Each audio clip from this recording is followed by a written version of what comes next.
Hey guys, what's good? It is May 23rd, 2026. It is Shane's World News Views podcast for the week. Big news, Aaron Lucas is the new acting director of National Security Intelligence in the United States, as he's replacing Tulsi Gabbard, who's going to resign at the end of June because her husband was diagnosed with a rare form of bone cancer, I believe. So that's horrible to hear for Tulsi, and I hope her husband is okay. Hopefully, Aaron Lucas does a good job in this role and keeps it. So we'll see what happens going forward with that. Donald Trump Jr. Married Bethany Anderson. It ended up that people were making it like they were going to get married this weekend in the Bahamas, but instead he was married. They were both married, obviously, to each other Thursday in Palm Beach. And I guess this weekend they're going to go have a celebration in the Bahamas. President Trump couldn't even attend to his son's wedding because of the stuff that's going on with the war in Iran, and he wanted to be in Washington, D.C., just in case something happened where there was an agreement, or there wasn't an agreement that might ended up in escalation. And there's rumors coming out now that supposedly Iran was going to try to execute an assassination attempt on his daughter Ivanka Trump, who lives in Miami with her husband Jared Kushner, and he's one of the ones that's been going over there and trying to solve this war, and mediate a peace deal. So that's just not going to go good going forward. President Trump hearing that, so you know. We'll see what happens with all this stuff, with the war and all this stuff. And actually, Donald Jr.'s ex-wife, Vanessa Trump, announced that she has breast cancer. So hopefully all goes well with her. And recently she's been dating Tiger Woods, of course, the famous professional golfer, who's having his own issues with substance. I don't know if he's more alcohol or some pain medication problems, whatever. But hopefully all works out well for her. Also, I forgot to announce this a couple weeks ago, or talk about this, that Charlie Kirk Way has announced in California that they're going to be building, or having a street named after Charlie Kirk in California. So that's a great honor for Charlie Kirk, and for the state of California to do in honor of Charlie Kirk. Also, there was some trash bag woman who I'm not going to name in Minnesota, who was supposedly the head orchestrator of all this money, a lot of money that was stolen in Minnesota and the state, and she's getting 42 years in prison for her penalty of taking money that people, I believe, were investing into COVID and pocketing it. And 42 years, and a lot of billions of dollars stolen in Minnesota. Different things, different openings of different places, and that they say, oh, this school is open for kids, and there's nobody there. There's no kids in school in these these after school daycares or whatever the hell it was that they built. They're just pocketing that state's money. So many people are in on this. I guarantee you they find something on Ilhan Omar. Hopefully, Tampon Tim Waltz also, because I can't imagine how he's not involved in this as well. The IRS came to an agreement with the Trump, with President Trump, his family, that they're not going to go into any past taxes that they've been accused of, doing bad things with taxes or whatever, no auditing or anything like that they're going to go through in the future to do with President Trump's taxes. So I don't, there's always been rumors if, President Trump wasn't paying taxes at times and stuff like that. But anyway, from now on, through the rest of history of time, President Trump and his family will never face any prosecution or anything for taxes. So that was worked out. That was a deal worked out with the IRS, and that's the way it is. So also, what else are we at? President Trump attended the Coast Guard ceremony for graduates. I believe that was in Connecticut. He did that this week. Also, he was in New York yesterday speaking on behalf of the upcoming midterms. So, in November. So that, President Trump, he's moving around, always attending events and stuff like that, and speaking, and always, getting a big applause. I saw Jackson Dart, the quarterback of the New York Giants, was at his ceremony yesterday in New York.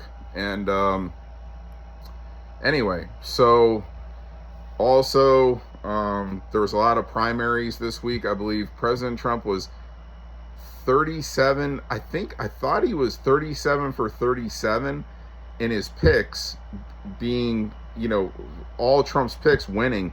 I think there might have been one that didn't, that one person he backed that did not win their primary. I think it might have been in Indiana.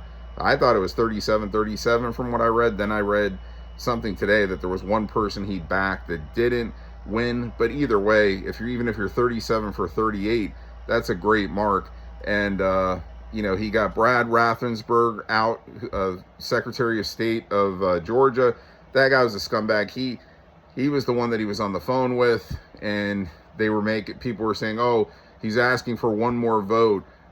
He's trying to steal. Trump's trying to reverse the way that the election was coming out with Joe Biden, and there's lies involved that it was not stolen. Well, again, everybody has been saying in the Trump cabinet that there is plenty of information that's going to come out that's going to show the proof that 2020 election was stolen. And Raffensperger is the one is the one behind in Georgia of, one of the ones in Georgia that let shit go under the table. And, so he was voted, he's not going to be back in that position. Bill Cassidy was primaried out, who will be the former senator in Louisiana, and Thomas Massie also primaried out as he lost, and he is still presently congressman in Kentucky, but he will be out of that position. And hey man, it just shows President Trump has a lot of power, and if you go against Trump and he's against you, then you could be screwed, man. So it'd be better to just stay on President Trump's good side and not his bad side. Also,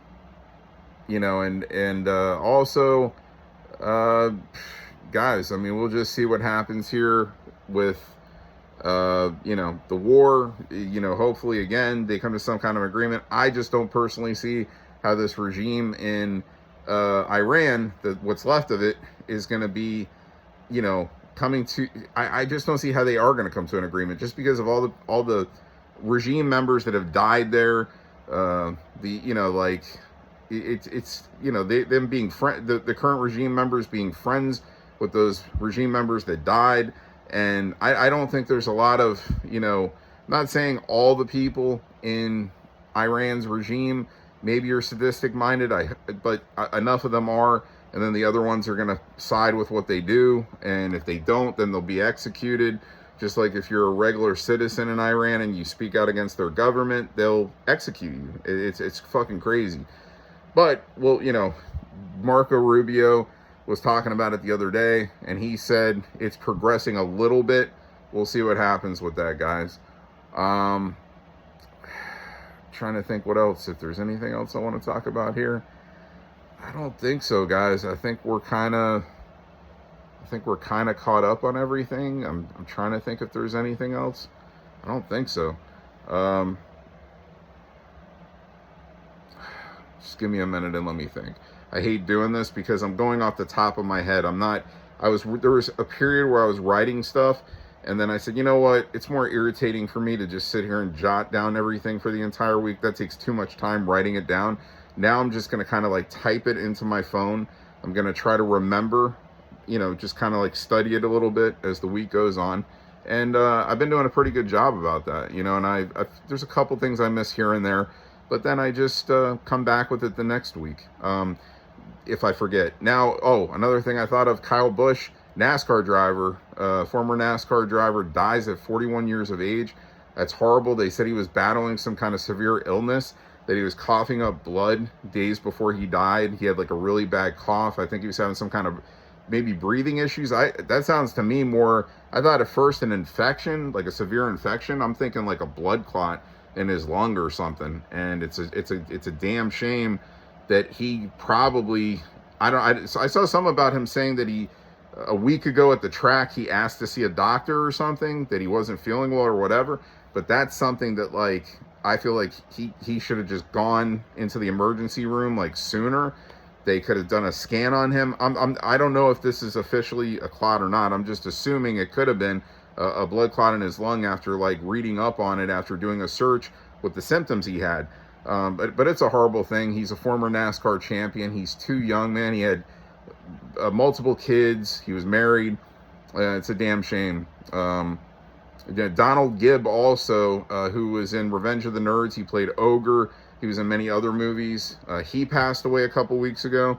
So it's, it always sucks seeing these people that are, had, good careers, celebrity careers, sports careers, and their life comes to an end at too young of an age, especially Kyle Busch at 41. I mean, that's just crazy.